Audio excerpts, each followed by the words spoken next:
তখন দেখছি এখানে পরে রয়েছে আর কি। আপনারা কি অবস্থা পেলেন? আমরা আয়া দেখতে শোয়ার অবস্থা দেখছি। প্রাথমিক তদন্তে কি মনে হয় কিভাবে মৃত্যু হতে পারে?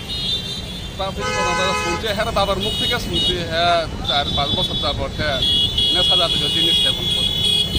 থাকতো কোন জায়গাতে? এটা থাকলে হ্যাঁ বাড়িতে ওই জয়পুর না জয়নগর ওই মহাবীর ক্লাবের লোক। নাম কি? এর নাম হচ্ছে বিজয় সূত্রধর। বয়সটা কত হবে? বয়স হইল 28।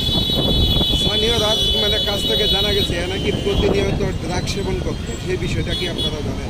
ও না আমরা তো হ্যাঁ বাবার মুখে শুনছি আর এখানে গ্রামের মানুষও শুনছে হ্যাঁ ট্রাক যাচ্ছে। এ কি এই জায়গাতেই বসবাস করতো? হ্যাঁ তো শুনছে হ্যাঁ বাবার মুখে শুনছে হ্যাঁ তো বাড়িঘর না সবসময় ব্রিজে নিচে আইয়া হ্যাঁ থাকতো বা এখানে আইয়া রাত্রে ঘুমায়।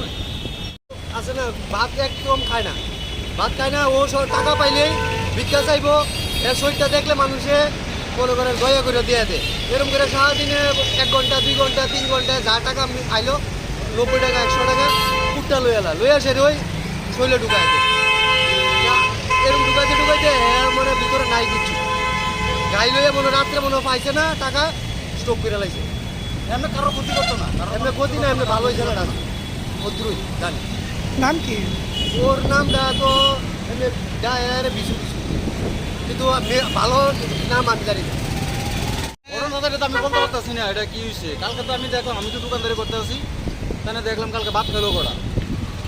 তুমি কি নেশা করতো সবসময়? উনি এটা আমি বলতে পারতাম না, মানে সবাই বলতে আছে মানে উনি বাড়িতে যাতায়াত করতো নি?